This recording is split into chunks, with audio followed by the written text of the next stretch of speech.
Hello, Melissa Crook here with the F.E.E.L Podcast. Welcome to today's episode, Embracing Real Health, Living in Total Wellness with Glen Alex. Our ways to engage with today's episode are as follows. Be aware of saying you should do something and change it to could. Think of things as you are capable and can do them rather than twisting reality to what you, quote, should be doing, but aren't. See how this changes your motivation and perception of yourself as you make this simple shift in language. We hope you find this supportive and helps you think as you're listening today and engaging with our episode with our friend Glen Alex. Thanks so much for being with us. Hello, F.E.E.L Podcast audience. Glad to be with you here today. I've got a friend here with me that if you've been following us at all, she's been on a panel with me a couple of months ago, and I've also gotten to be a guest on her podcast. And now it's my turn to bring her to the F.E.E.L Podcast. And Glen and I connected via our good friends at Podmatch. But I'm happy to have Glen Alex here with me today. She's going to have a ton of wisdom and insight, and that really goes into how she describes herself. She describes herself as intuitive, insightful, creative, visionary, where she sees the big picture, but she also sees the small parts that feed into what make that big picture, which I love that delineation she made within that. Integrity and joyful. Glen Alex, welcome to the F.E.E.L Podcast. Hi, Melissa. Thank you so much for this opportunity. I'm really looking forward to this conversation. Me too. And you have so much to say about these talking points, and you know so much about all of these things already. And we'll talk about, you really do. I mean, you've got a lot of insights on that, as you know, and it comes both professionally and just from life experience. And yes.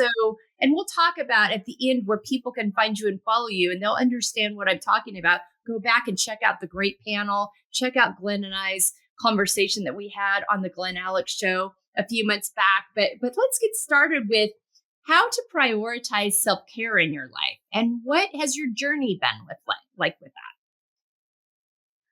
I think how to is not as important to me. Because these days you can Google anything, how to do X, Y, Z. What I find with clients and people I know personally is they know how, they don't have a why. So I would recommend starting with the why. Yeah. Why to? Why take care of yourself? Why be as healthy as you can? Why have these wonderful people around you versus negative people?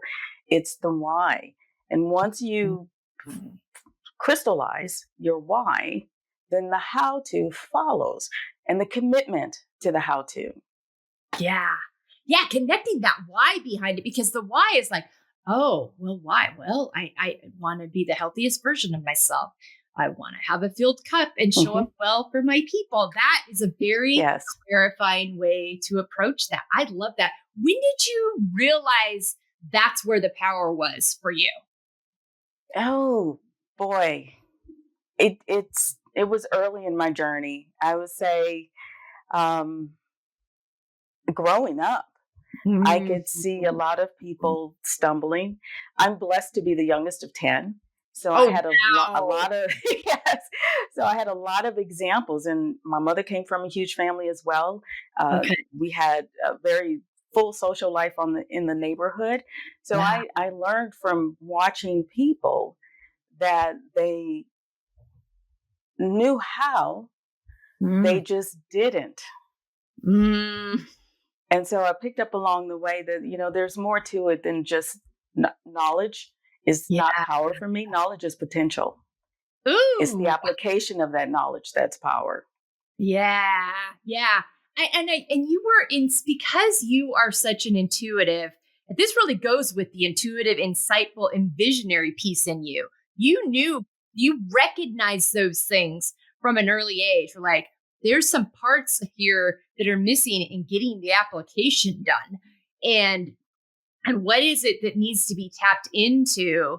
because I talk a lot about on here, and we'll get into why and values later, and embracing your layers, because we prioritize what we value. We prioritize what we understand the why behind. It becomes a value and a priority of ours because we've defined that and we understand it, and it's connected to us and not what other people are saying we should do, but to what is important and valuable to us. So I love that connection. And Yes. Yeah. And you learned, I mean, you have plenty of people around you to learn from. That's really, I love that so much. What are activities that really support you in this? In my self-care? Yeah. I love my downtime. Mm. I am a busy girl, and I even schedule downtime just to sit and chill if I want to read, or if I want to write, or if I just want to look out the window, or take a nap. That's very nurturing for me.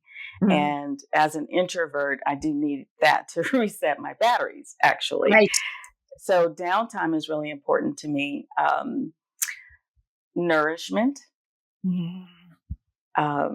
Food, nourishment from authentic people, just that energy and support, and being surrounded by that emotional comforter is a huge part of my self-care. I am intolerant of Debbie Downers and negative Nancys, and because they know how to, they just don't do it. So they don't make the choice within it to shift what's happening there. Absolutely. And I also believe that self-care not only promotes living in total health, which is the balancing between the physical, mental, emotional, and spiritual aspects of who we are.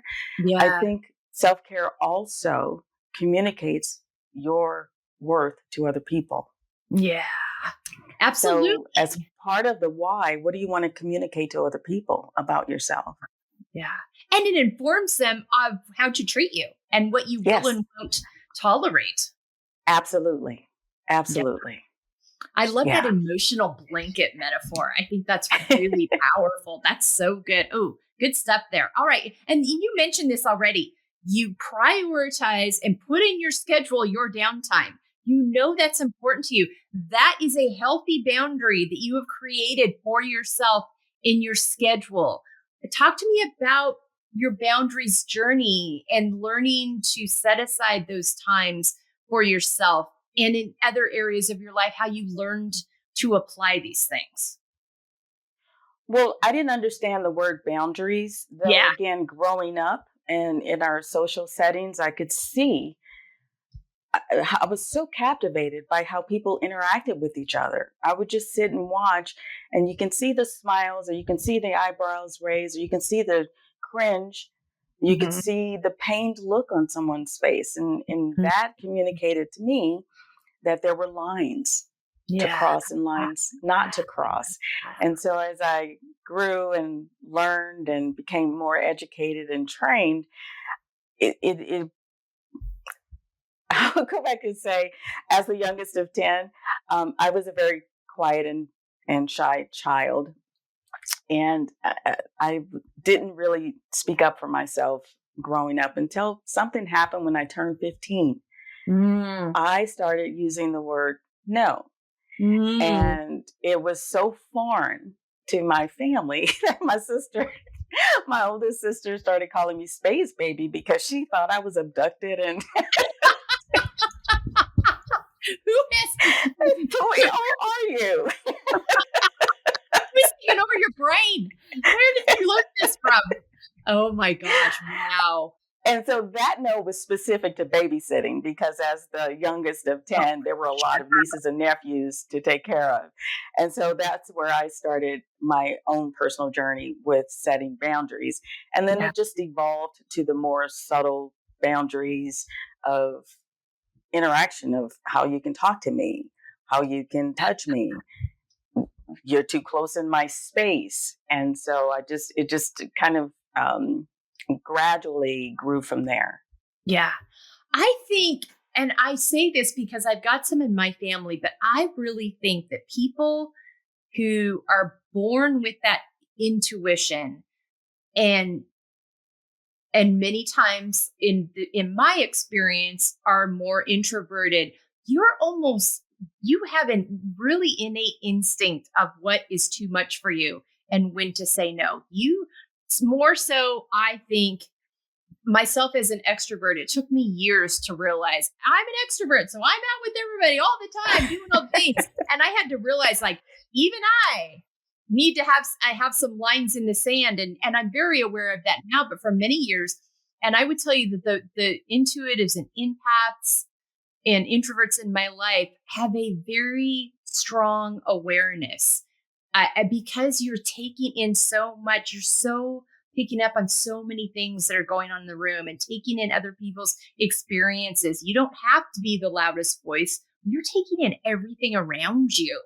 And I think there's so much power. It's a little bit of a superpower, I think, that sometimes those of us that are a little more vocal and just miss out on because we're always the ones doing the engaging and talking and not the sitting back and taking in. I think that's a gift in a lot of ways. Well, I appreciate you saying that. And that brought up memories of the times when my intuition and my observations were like, okay, I don't want to go there. I don't want that person around me. I don't want to do that. And I was criticized for either being too sensitive or too judgmental. I'm Yeah. like, okay, if you think that, it's not safe for me to go there. And if you want to, okay, it's not safe for me emotionally or mentally, and I'm not doing it. Yeah. Yeah. Yeah. I think and that's that awareness of you have of yourself. It's like, all right, well, that's your decision. But for me, Mm-hmm. you will not deter me. I'm gonna trust that and listen to that. And I think that's such a powerful thing and empowering thing too for you. And I really wish more humans were connected with themselves in that way. I think the world Yeah. would be in a much better place if we had that healthier connection with ourselves. Yeah. And I think we need to change the narrative around what being sensitive means. Sensitive is a strength. It Sensitive is absolutely. sensitive is knowing and feeling and trusting and listening to. And I think that's such I call it a superpower. And so it's like, let's be very mindful of how we communicate with those in our lives about that. And just because if it feels uncomfortable for you or off-putting to you, ask yourself why. Get curious about yourself about that, because that's more of an issue that's going on inside of you than it is with that other person and that Mm-hmm. knows what their lines in the sand are. I love that and senses that and trusts that. So good. All right. You mentioned this earlier also when it comes to self-care, and because it's tending to all these pieces and parts of us, but taking care of our emotional health, mental health, physical health, spiritual health, it's all a part of this package. Talk to me about your awareness and journey with that. Well, as far as emotional health and wellness, I think it's crucial to Mhm. understand that emotions are natural to the human condition. I Yeah. have clients who condemn themselves for feeling, Yeah. for getting angry or sad or afraid. That's natural. Yeah. It's unpacking the layers of the emotion that will walk you to your spot of empowerment. And Yeah. so I work on emotional intelligence with my clients and explain to them that the emotions and the intellect are partners. Mm. One is not more valuable than the other. They must work together for us to unpack those layers and to make the best choices available to us to enhance our life experience. Yeah. So, along my journey, there was a lot of anger. I was angry a lot. I didn't understand how people could hurt each other. I struggled with making sense of pain and suffering, Yeah. and until I, probably early 20s, went away to college. Um, then I started to see individual choices and responsibilities or lack of responsibilities, and how they just managed themselves when they were distressed or stressed or even happy.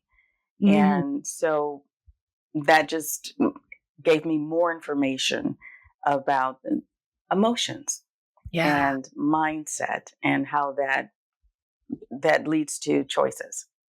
Yeah. Yeah. Do you think that understanding, did that lead you down the road you chose professionally? I Yeah, it did. It did because I wanted to help other people understand Mm. themselves better in that way and their internal experiences, what to make of it, reflecting on it, choices, changes, etc. So yeah, Yeah. that actually did lead me to where I am, my line of work, because I really love numbers, and Mm. I actually first went to school for accounting for Okay. business, and it was too isolating. And Mm. I said, no, there's more, there's something else I need to do. So then that led me into social work. Okay. Okay. I love Yeah. how you recognize that too. It's like, okay, no, there's more here, because sometimes it's real easy, especially, when you're in college and you're like, oh, this is a route that I could go and make a good living, and all those things, and not get kind of drawn into that and ignore that intuition of like, no, I think there's something more for me that's more aligned. But I think that goes back to that trusting yourself piece, that trusting that insight and that intuition. I agree with that. And let me say that I am completely blessed to have the level of self-awareness I do. Yeah. It takes a lot of energy to Yeah. stay aware and self-conscious of what I'm doing, thinking, feeling, and saying at any given moment. Yet Hmm. it is an absolute blessing for me because I know where I exist in space. Mm. And I believe other humans have this ability too. We Yeah. just ignore it, we override it, or we just assume other people know better than we do for ourselves. Yeah. Yeah. I think I'm so glad you pointed out that feeling blessed and grateful piece. But you made a choice for that too, which I think is really powerful. But you're helping other people see their choice in it. I think is for that, and that is so, when you realize you've got more within you than you previously acknowledged, that's very empowering. Oh, And it's so empowering yeah, and comforting. yes, yeah. Absolutely. Absolutely. And that goes beautifully into how we support ourselves and other women in living unapologetically. This is a gateway to that ability to embrace that and see that within ourselves, and then help other and support other people in doing that. That's the whole framework of what you do. Is that, have you viewed it that way? Or is that like, oh, I guess that is. Um, I don't know if I viewed it exactly that way. That's a new framework for me. Yeah. So thank you for that. Um, hmm. I suppose just thinking about it now, that being self-aware, self-conscious, taking responsibility and accountability for my choices makes it easier to Hmm. support other women. Yeah. Yeah. Well, because I think that you've got that foundation. So you're operating from a very confident, foundational, assured place. And so that allows you but you also know it takes work and time and energy. So it creates an empathy for others and their ability to do that because you understand it yourself. Yes, yes. And when we are empowered in that way, Yeah. then we don't need or even want to compare ourselves to others. Yeah. I think that is a huge fault line Hmm. that we women in particular engage in. And Yes. oh, she's prettier, she has better hair, she has more money, she's skinnier. I don't care. Yes. Yes. And yeah, and there is so much power in that. Do you think, you have your show, the Glen Alex show as well. Do you think this played a role in you wanting to share on a broader scope? Because you obviously have your people that you work with one-on-one, but you're also able to share this knowledge in such a more expansive form on your podcast. So talk to me about that impact too, of being able to show up in this way for so many more women. It absolutely led to the development of the Glen Alex show, which I resisted for like a year. I was a guest on another show, and that host, he hounded me for like a year. You should have your own show. You should have your own show. And then as I'm, writing blogs and I said, yeah, I really wish that we would teach boundaries and emotional intelligence in grade school. Yes. In grade school. And so I'm thinking about that. I said, yeah, I could share this information with the wider audience. And this is a great way to do that. Yeah. And so, that's what led to the Glen Alex show. Yeah, I love that. I think that's such an important thing. If we could empower our kiddos in the world to know how to navigate their emotions and express them in a healthy way. There's so many generations of discipline and punishment that really shuts down the emotional processing for kids, because that's just what we've seen happen. So there's not the curiosity of and sitting in the discomfort of all right, you're throwing a fit right now. What's happening here? You're acting out. What's happening here? What can we do to settle and breathe? We're just go to your room, or you're grounded, or, that's what we've seen for years. And it doesn't open the door. I'm sorry. I have a lot of clients who were told and bought into, you shouldn't feel that way. Yeah. Don't be angry. Yeah. And so now they stuff their emotions and they come out in these other ways, as you say, acting out. Yeah. And it's so disempowering when someone tells you that what you're feeling they're not affirming that. It's not justified. And so then there can be shame that goes with that as well. Absolutely. There's so many layers that pile on top of, if we just were able to, one, it has to start with the adults in the room knowing how to process and move through their own emotions so that they've got the capacity and space to help these kids do it. But it'd be a game changer if we could do that. 1,000%. Oh, absolutely. Game changer. And change the trajectory for those kids moving forward into adulthood. What a gift that would be. Yeah. Oh, I totally agree. I totally agree. And I think other ways we can support ourselves and other women unapologetically is to adopt the relationship and become your own best friend. Yeah. If you're having, I have a client who's she's so self-loathing.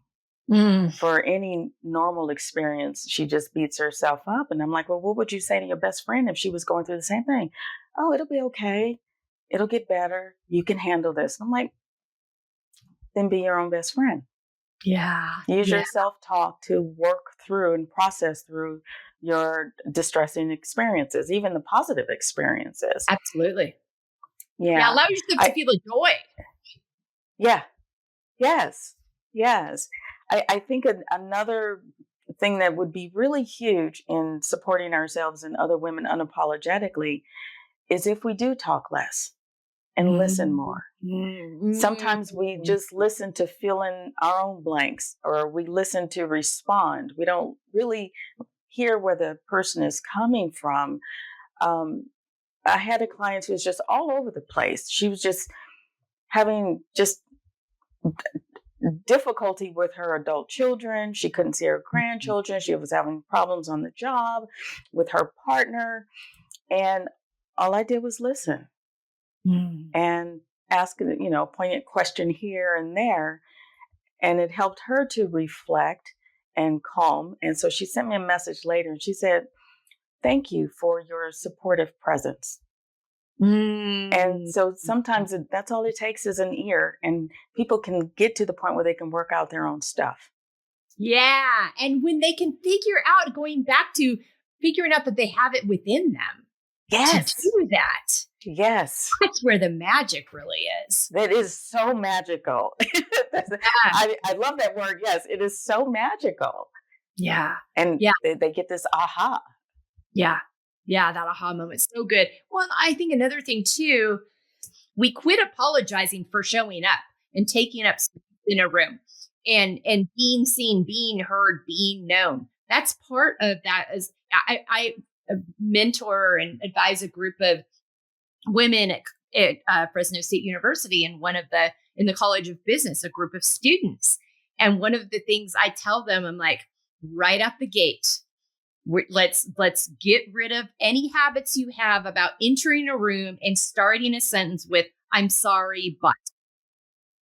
No, because you're just going to get rid of that part of the sentence and just start with, "Professor, I have a question," or going into your boss, I need some clarity. Not, "Oh, I'm sorry, but I need some clarity." "Oh, I'm sorry to take up your time." No, they're there for you to take up their time.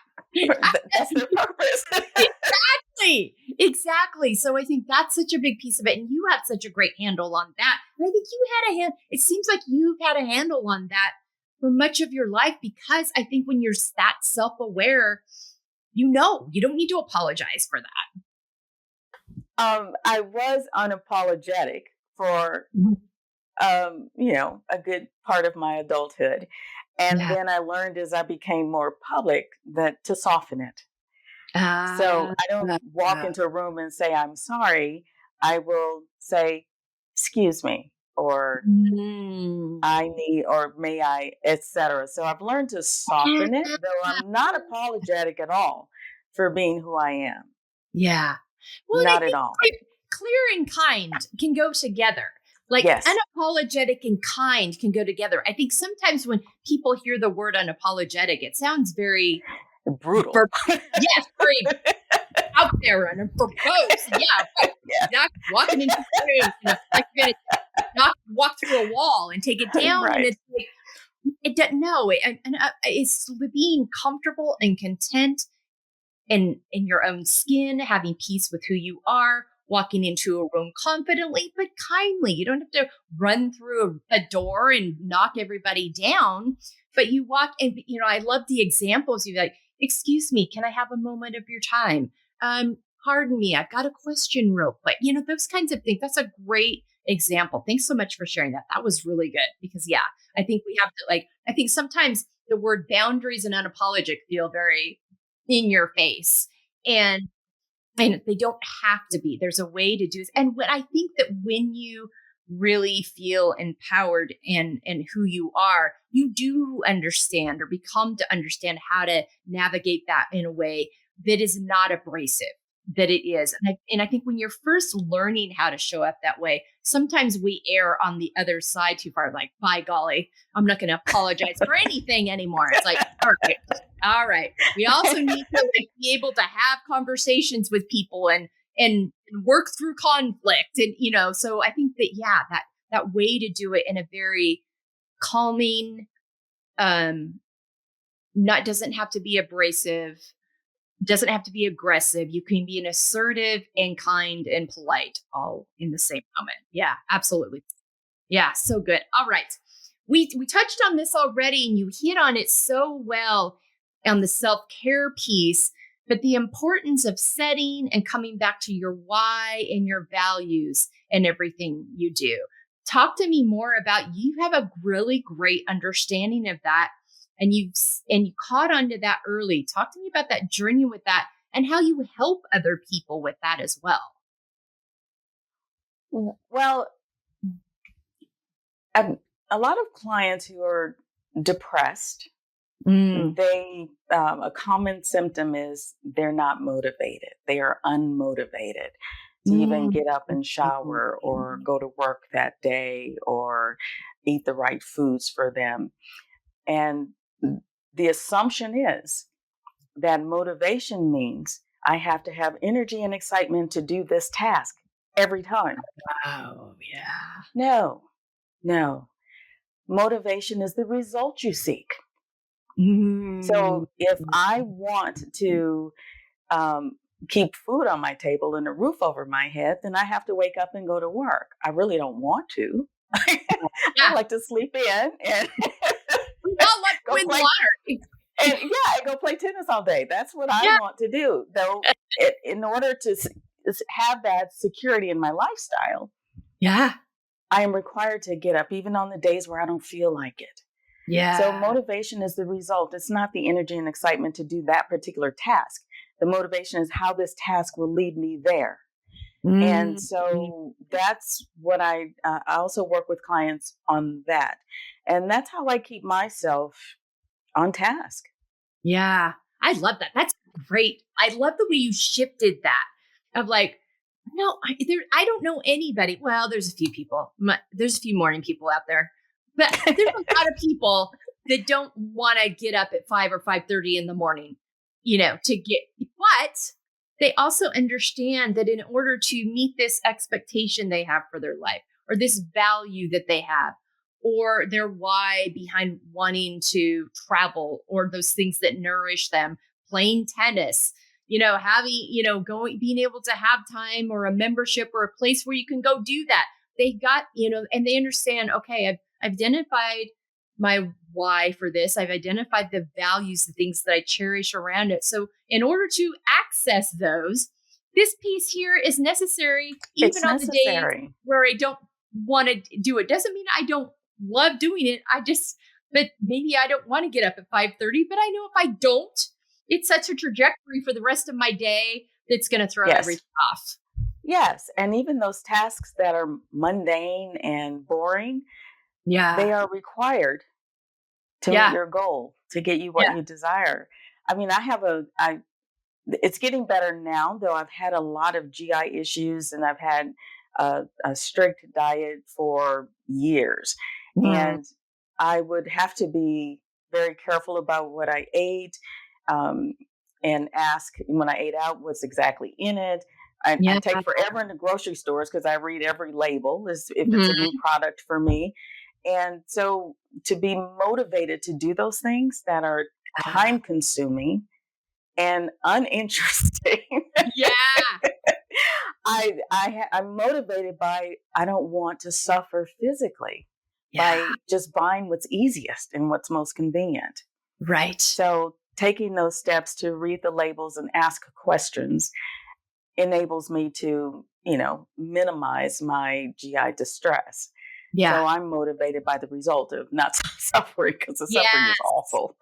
Yes, absolutely. And miserable. You value your health and how you want to feel. So yeah, I love that shift of the result piece. That's a really great way to look at that. Thank you so much for that. That's really good. All right. Living out of your own expectations versus others. I want to go back to an example you gave earlier. You talked about at 15, where you started saying no. There was an expectation by the older siblings. She's old enough now to babysit the kids. Of course she'll do it. And you were like, no. Let me be very clear. I am not open season on my calendar all the time. I have an expectation of experiences I want to have in my life that exist outside of babysitting y'all's children. So I think that's a great example of you communicated early on an expectation and a boundary, and those things, really our values, our why, our expectations, our boundaries, our self-care, they're all intertwined and they all inform each other. You talked about, already how the why and the self-care were connected and they're all intertwined. Talk to me about other areas in your life where this has really been important for you. And also how you help other people with this, because there's so many people that need help, that go to therapy, that need that support, so many times are living out of everyone else's expectations but their own. And they don't even realize it.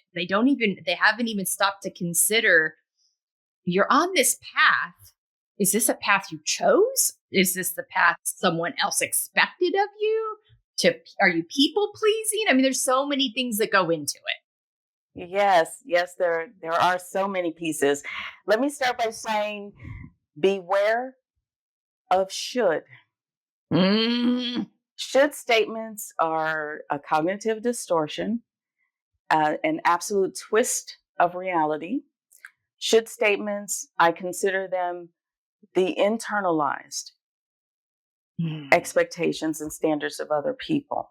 And the problem with that is their standards and expectations may not align with who you are as an individual, your goals, your desires, your talents, your innate gifts and talents. And so if there is that misalignment and you shoot yourself to death, you will likely experience a lot of anxiety and depression, maybe some addictive behaviors, maybe some self-harm. So beware of should. And the reframe I work with clients on is when you catch yourself shoulding on yourself, replace the word should with could. I should go to school. I could go to school. One is this and one is this. And with should statements, there are no choices. Either you're this way or something's wrong with you. Okay? Could is, oh, look at all these different options and possibilities. That's the empowering part. So that's how I work with clients on that. For myself, it was being willing to weather the storms of criticisms for not being who I was told to be, for not being the way you should be. Why are you so, okay, I'm sorry. You don't like it. I'm doing it. And I'm going to continue to be this way because this is who I'm comfortable with when I'm alone. When I look in the mirror, that's more important to me than what you think. And so it's adopting that posture of understanding and again, self-awareness. And it will take some time and some reflection to do this. And it's about understanding what enhances your life, what moves you closer to those goals and desires and the expression of your gifts and talents. And should statements don't do that. They don't do that. They don't. I love how you just shift a couple of letters in a word and it goes from being you feel stuck and imprisoned by to a world full of choices. And that slight shift, what does that does? And also the acknowledgement of so many times when people talk to me about, this framework that I use, walking through these questions with people individually, and they want that magic elixir. And it's like, I'm going to tell you right up front, this is not the magic elixir.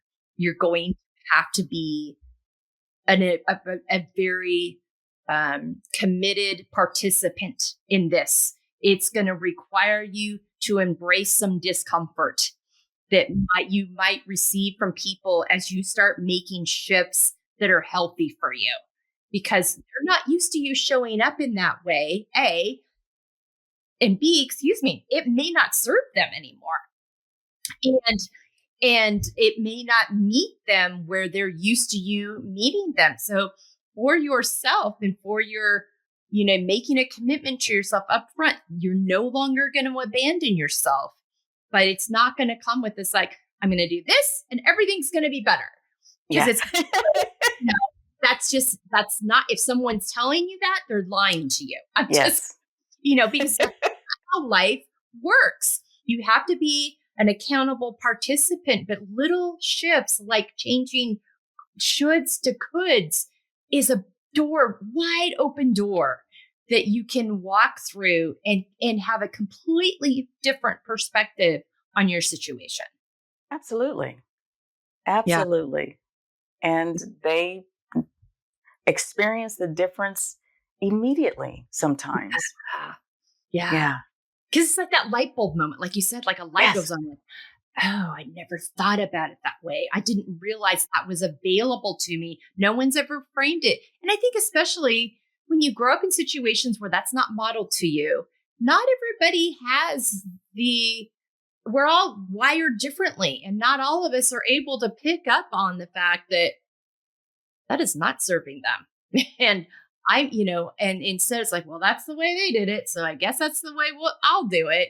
And not Yeah. stopping to consider, yeah, but is that healthy? Do they look content? Do they seem happy? Or do they, Right. those kinds of things. So the questions to Yeah. ask yourself because I remember what used to drive me crazy as a little kid is when you get answers from your parents, because I said so.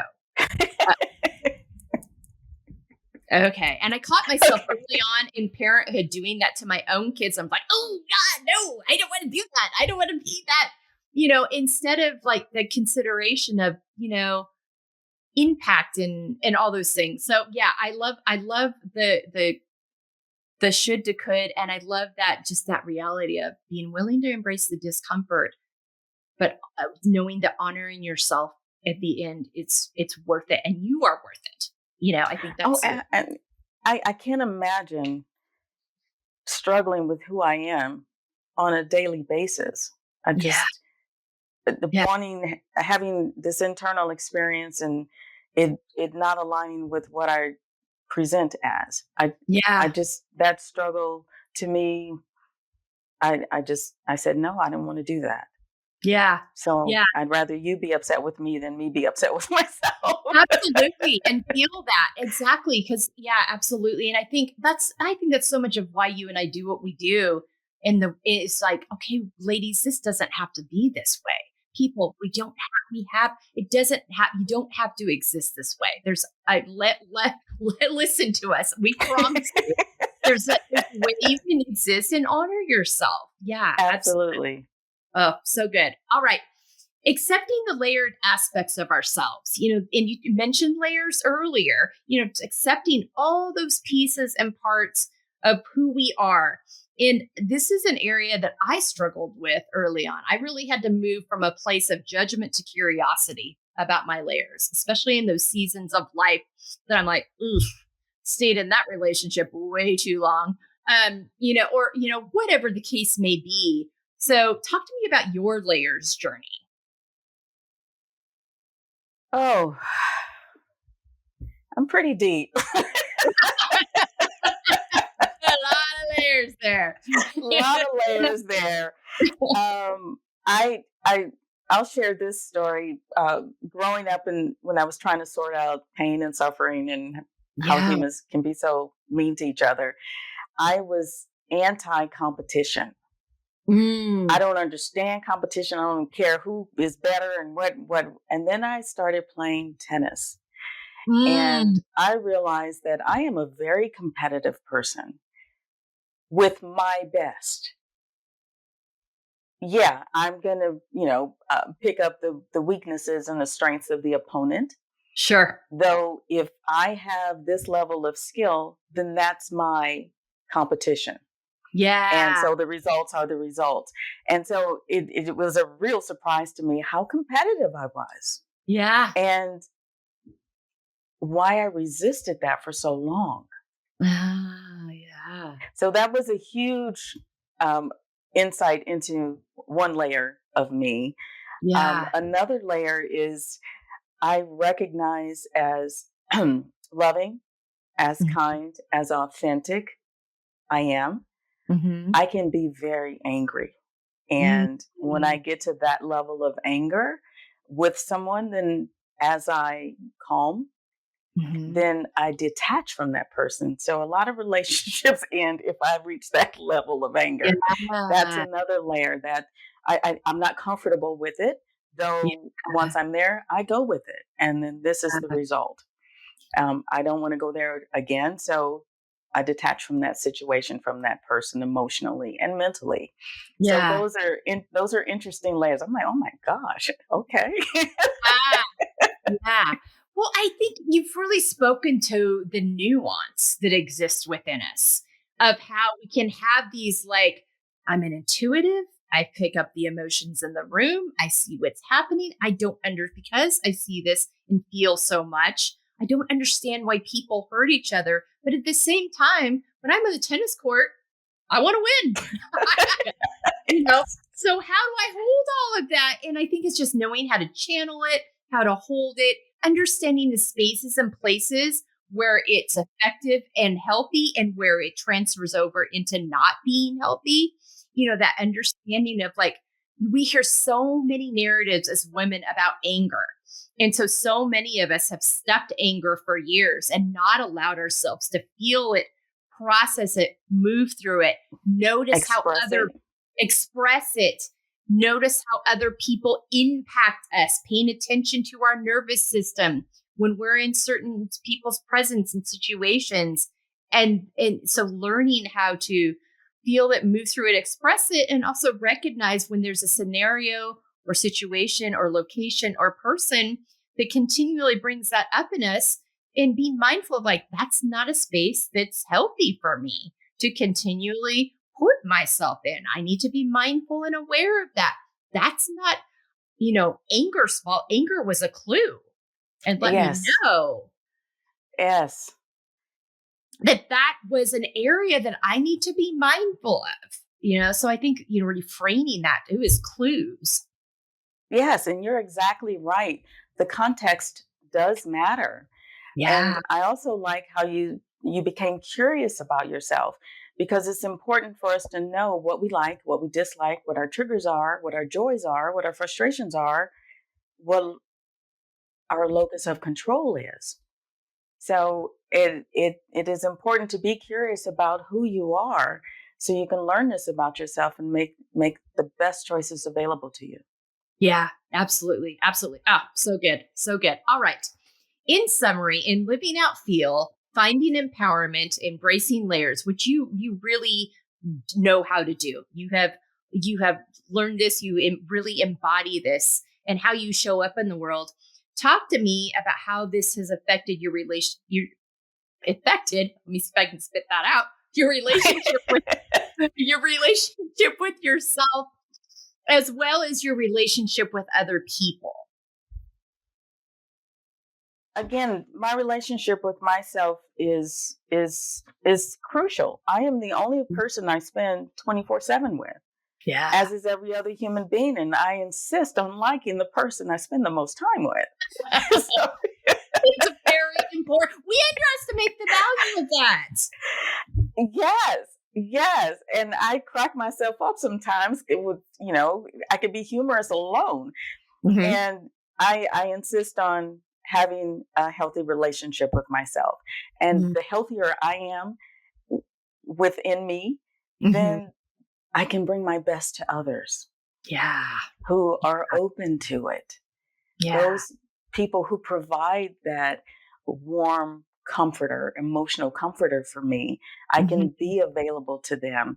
I can help them. I can just listen. I can receive from them with appreciation. So connecting with myself in that way only creates better relationships with other people. Yeah. And I think I want to add to it, it takes the pressure off of relationships being something they were never intended to be.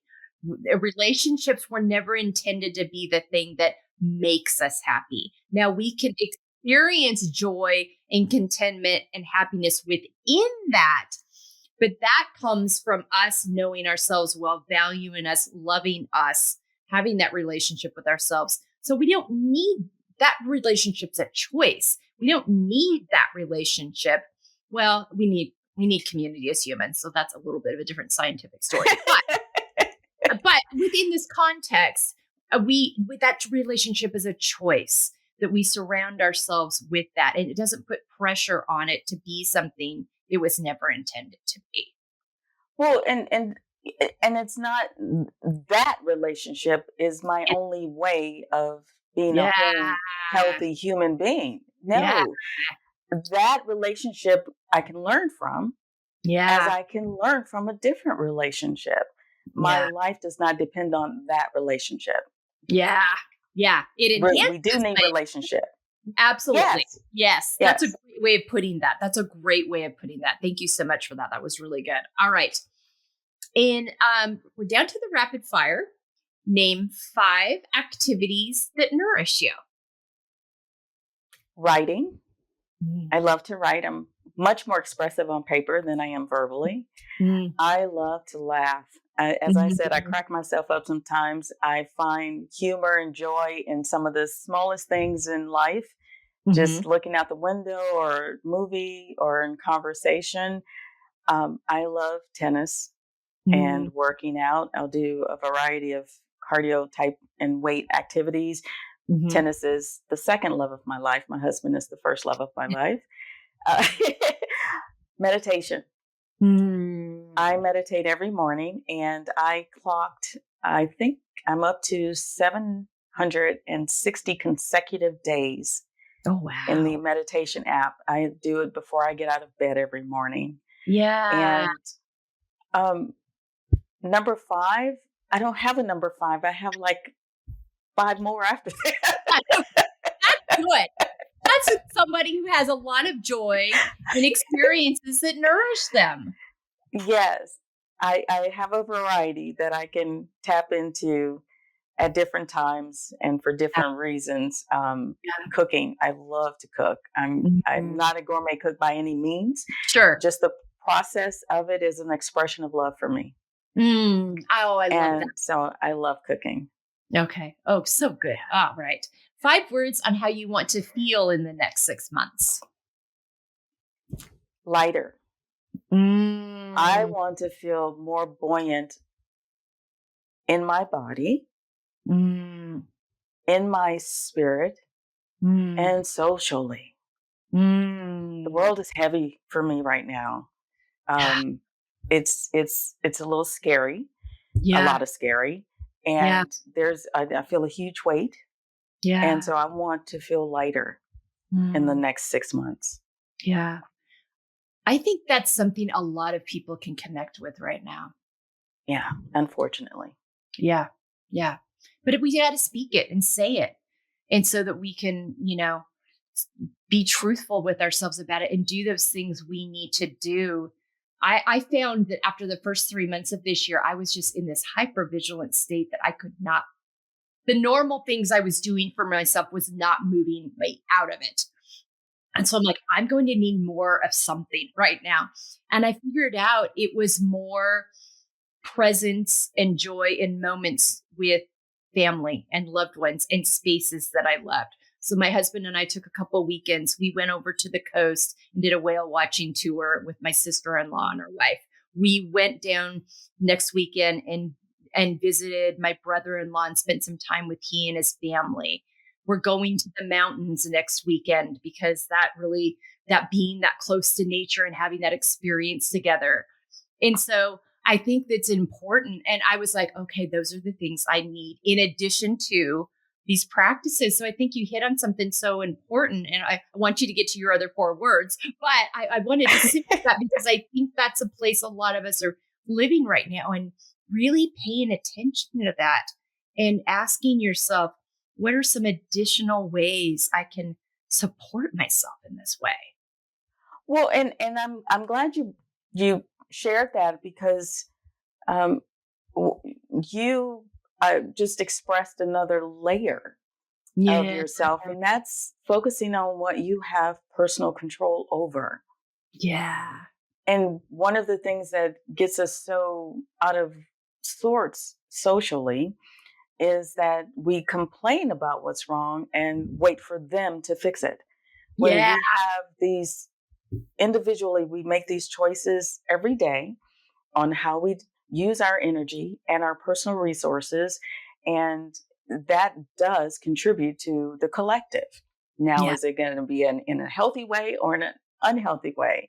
That's to be seen. So what you did was you boiled it down. You're like, oh my God. And then boiled it down to what nourished you. I love that.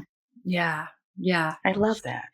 Thank you. It took a few months. Like it wasn't like immediate. Like I really had to sit and get curious and keep man, I tried this, not working. Tried this, not working. Not moving the needle here. And I was finally able to it just took some time and my husband and I both that first weekend where we tapped into it, we're like, we need more of this. This is the elixir that's gonna support us And this is something that we can control, that in a world that feels like very out of control in so many ways. Yes. Yes. Yeah. All right. 4 other words on how you want to okay. I want to feel a deeper alignment with my body, mind, and my spirit. I think there's another part of me that needs to be brought into my existence. And so I want to deepen that and just experience that part of me. Yeah. That is more connected to the source. That's really good. All right. I definitely want to feel more safety. Yeah. I'm very comfortable with who I am. Yeah. Others are not. Yeah. I mean, there's just no way to dance around it. There's no way to dance around that. So Yeah. I would love to have the experience of being completely free, me, in any context, at any time. Yeah. In any space. Any space, yes. Yeah. Yeah. Absolutely. And I want to feel more nourished. I want every cell, every fiber, every organ, every hair just to thrive. And just have that nourishment of being not so much full, but satiated. Ooh. Satisfied. Yeah. Ooh, that's a good word. I mean, that's a great, that's a really great metaphor for that. Not even metaphor, but I don't know. But yeah, that's a great way to describe that. I love that. Oh my gosh, Glen, so good. I don't know. I lost track of how many words we're on. You want it? One more. Go ahead. All right. I actually would love to experience more appreciation. While you and I, we don't really do what we do for accolades. Yeah. It would be nice if it were more welcomed. Yeah. Because there's not a lot of bling to it. Yeah. There's not a lot of glitz and glamour or riches. Yet I would love a deeper level of appreciation for what we bring to humanity. Yeah. And for people to actually utilize it. Yeah. I think that you hit on the utilization piece. It's hard when you know you have shared something that if people are willing to take hold of it, can help them, and they won't do it. And you have to release the fact that you're not responsible for what they choose to do. All you can do is share that. But that can be so frustrating. It can be so frustrating. It can be frustrating, especially when they come back with the same complaint. Yeah. And the same story. Yeah. Let's rewrite the story. Let's take different actions.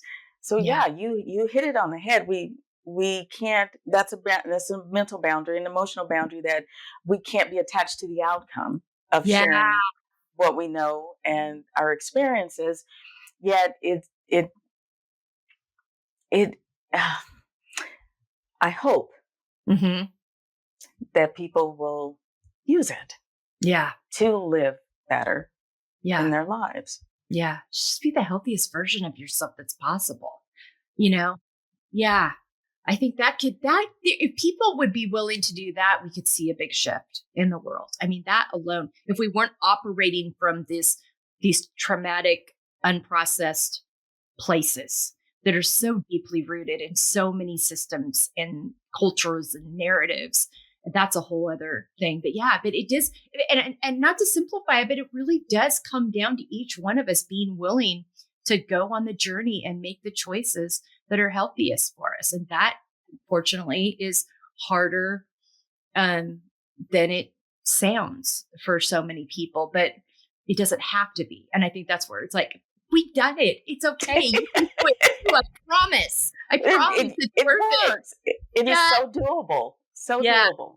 Yeah. Oh gosh. So good. Oh, Glenn, so good. So good. We could talk forever. So many good nuggets today. So much good wisdom and insight from you. Talk to people about where they can follow you, find you, learn from you, all of that. This will also be on our resources page. Go to embracinglayers.com. That will all be listed there, but I want to give you an opportunity to share right now as well. Okay, I appreciate that. You can visit my website, Glen, at glenalex.com.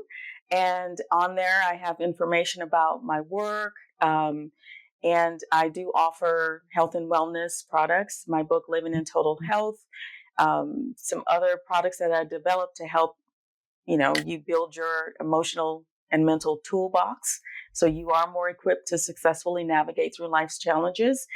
And I am on Facebook. My page is Living in Total Health. I also have a page, Glen Alex. I'm on Instagram, Glen_Alex, and LinkedIn, Glen Alex. All the places and spaces. All the places. That is enough to keep up with. Yeah, absolutely. Absolutely. Oh, such a good conversation today. Again, Glen, obviously here on the podcast, check out the panel show she did with me a couple months ago on our YouTube channel. Check out all the resources she has. Follow so much wisdom, so much insight, so much care for us living our healthiest, most authentic lives. So, I'm going to go back to something that Glen pointed out earlier.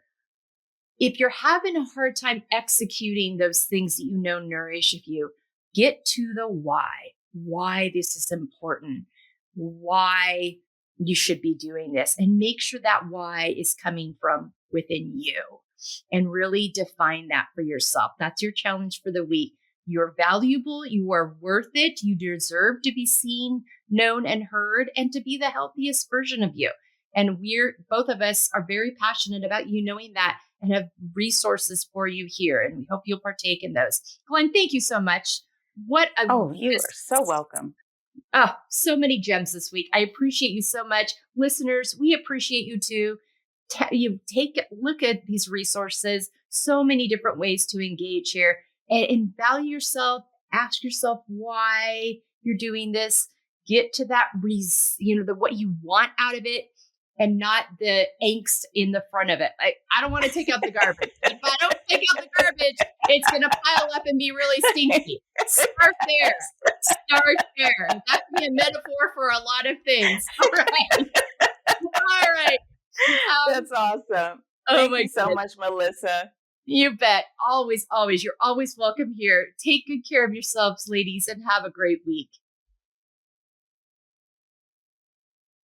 Hello, Melissa Crook here. Thank you so much for joining us on the F.E.E.L Podcast today, Finding Empowerment, Embracing Layers. I hope you found today's framework and resources supportive and informative. To learn more about all that we offer here at the Embracing Layers Network, visit embracinglayers.com. You can go to our contact form to schedule me as a speaker for your next conference, workshop, or seminar. You can go to our book page to order our book that Jessica Garrison, our wonderful and talented writer and author, authored with my support. And engage with this framework in written form, with your journal, or in a book club with other women, inviting them on this journey with you. You can look at our resources page for all of the helpful and insightful resources our guests offer and share. You can find the schedule for our weekly Together We F.E.E.L women's panel conversations that we're holding each Monday on our YouTube channel. And you can find the links to all the spaces and places you can follow, engage with us on social media, and join our engagements that are happening on our Substack site. There is also a donation page where you can donate to support our work to ensure we can continue to bring you these incredible guests, conversations, and support. Thanks again for joining me this week. Share with your friends and give us a review on your favorite listening platform. Your feedback helps us ensure we're bringing you the content that will best support you in having an empowered, embracing layers journey.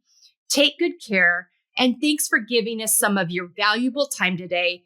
We truly appreciate you so deeply.